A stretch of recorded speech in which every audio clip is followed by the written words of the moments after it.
If you remember, in Cuba, back in 2017, it was making the news that something was making U.S. diplomats very, very sick.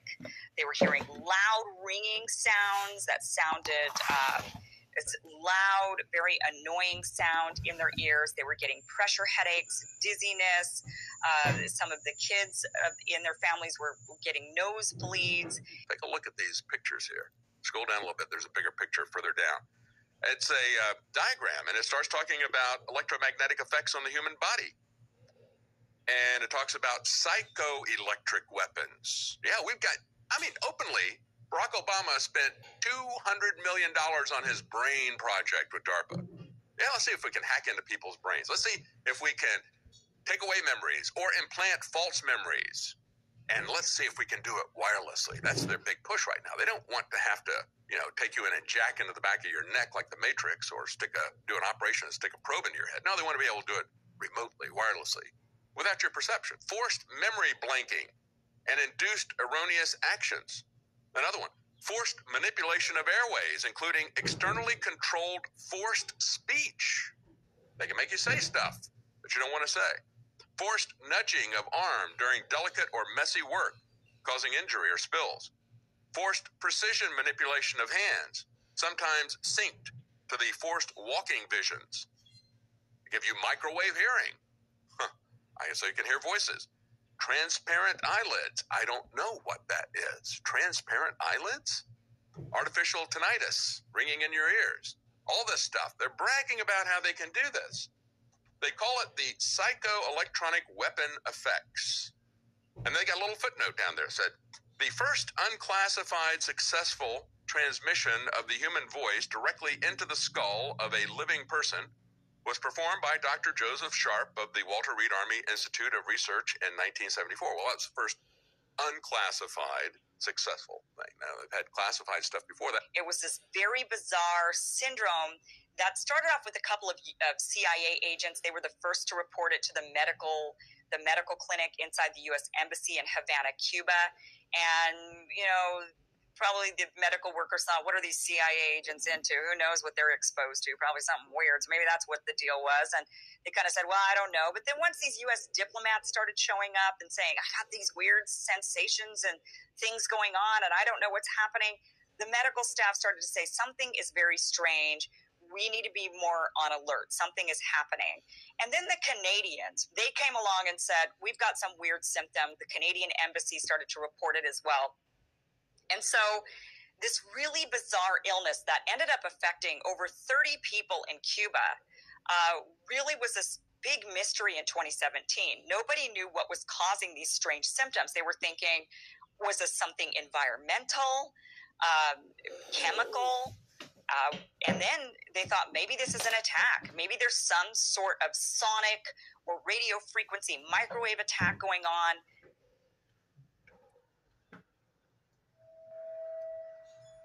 Can you believe that? So this is a flock of yellow-headed blackbirds crashing to the ground by the hundreds on a random street in Mexico last week in Chihuahua. So you can see several of them just literally dozens of the birds are left dead. More of these reports started to surface all around the world. Suddenly, diplomats in China started to have the same strange sensations, the same illness. There's a couple of diplomats in China ended up with this. They ended up being evacuated back home. And the reason why this was so serious was because when they would look at the brains of the people in Cuba that were affected, they found brain damage, actual physical brain damage. They said the gray matter had changed. It looked like they had a concussion, but they didn't have any of the head trauma. And when you look at this document that they sent him about psychoelectronic weapon effects, I looked at this at the bottom. And I thought, this is kind of interesting. They break stuff down to get into the auditory cortex, 15 hertz, to get into the visual cortex, 25 hertz. I mean, this is not megahertz, this is hertz. This is not MZ. This is hard to read on this thing. But one of them, 9 hertz. This is extremely low frequency. Anything that is it has to be 20 hertz or above for you to even hear a bass note.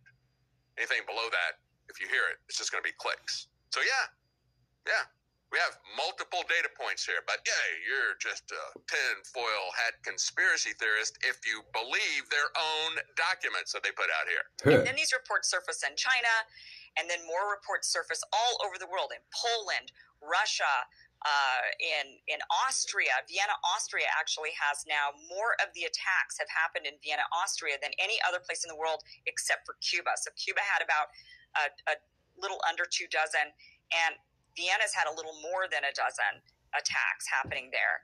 So these random Colombia, there's been attacks in Colombia, Taiwan, and the latest now happened in Vietnam. There were reports from CIA agents that were posted in parts of the world where they would be driving in their car and suddenly it would happen to them, that they would get this horrible sensation, this debilitating sound and feeling that would overcome them, and it would just potentially make them even crash their car into the side of the road. So what was also very strange about all these reports is that all of them happen while the diplomat or the CIA agent or the military personnel were in their homes or their hotel room. There was only a couple of instances where it happened when the person was driving their car. But all of the other incidences were pretty much when they were at home or in their hotel rooms. Then there were a couple of reports of these attacks happening inside of Washington, D.C. There was one staffer, White House staffer, that ended up getting the debilitating attack while she was out walking her dog. The thing is that all of these experts have examined the data. They've looked and they've tried to figure out what sort of thing would cause this attack on these diplomats and CIA agents and military personnel, and who knows who else has been affected by these attacks. Hundreds of people in the valley say they are hearing voices in their heads. And those voices are being transmitted by microwave or other methods. Well, several viewers asked us to investigate what they call electronic harassment. Electronic harassment, synthetic telepathy, voice-to-skull technology. Chances are you haven't heard of these terms, but after searching the internet, I found dozens of websites dedicated to the phenomenon and several Valley residents who say they're victims. And what's really odd about it, the most odd, not only the brain damage is extremely odd, but beyond the brain damage, what's also extremely odd is that the people around these people, other people that are not military or not, U.S. diplomats or involved in the government, they didn't feel or hear anything. So it's very targeted. DARPA has a sonic projector that was reported on in 2007. Of course, it had been around for quite some time before then. Army has something they call voice to skull. We got the Air Force using microwaves to create sounds at Brooks Air Force Base. We got the Marine Corps with their Medusa project. We've got the State Department, as reported by the Washington Post in 2005, working on voices implanted in people's heads. We've got a couple of companies, one that has patented something called hypersound. That's American Technologies. Has also got Holosonic Research Labs, also has a patented version. So the military-industrial complex has been all over this. Only the people, the U.S. diplomats, the military, the CIA agents, they were the only ones who seemed to be affected. In some cases, other family members inside the house also were affected, but in most cases, they were not. So it's very targeted and very bizarre that only one person standing in in an apartment would feel and hear this horrible thing and have this brain damage and no one else around them would. One person was attacked suddenly, had the sensation and feeling and turned and looked at their son, and their son had a gushing nosebleed at the same time. So really bizarre stuff going on. My theory, if I had to theorize, right, I speculate it is coming from their cell phone. So that would make sense. If you are walking your dog, you carry your cell phone with you. If you are in your hotel room, your cell phone is near you and it's not next door to you. If you are even in a house with family members, you might be in a room alone with your cell phone and they're in other rooms. Yep. It's your cell phone. And they want to put these things inside of you. And maybe if they're also feeling the effects, maybe at the time they're in the room with you, with your cell phone. So the cell phone to me seems like there is some sort of technology that they're using to be able to get through. Michael Aquino, he worked for the NSA, and he wrote a book in 1980 called Mind War. And in that book, he talked about how they could use extremely low frequency to control people, control their minds and memory and forced movement of arms and forced speaking and all this kind of stuff. I mean, this is way beyond the MK Ultra program, because this is far more sophisticated. They've had decades to work on this stuff. Are they intending it as a weapon? It's clearly, whether they're intending it or not, being weaponized because it's causing brain damage. A lot of the Canadians, some of the people that have been affected in Canada, they're actually suing the Canadian government. They believe the Canadian government is covering up more cases.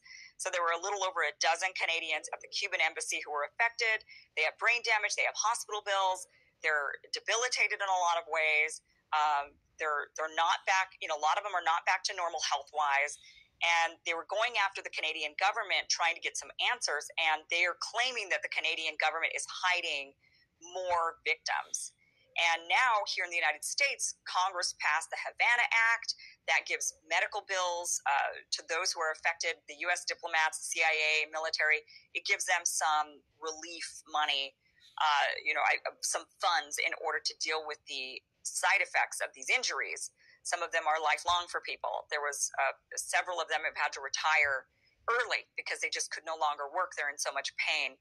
Now, I suppose it's a possibility that it's our own weapon, right? It's something the U.S. is using to spy on its own people. That's a possibility as well, right?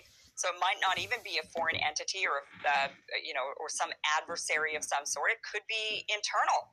And the U.S. government that they're using on all of the diplomats, military. Look, where people are messing up at is it's not a single government. U.S. government, Chinese government, these are all puppets. These are all strings. All right?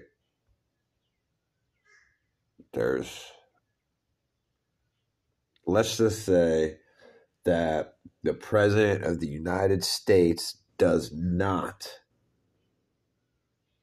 or is not in that pay grade.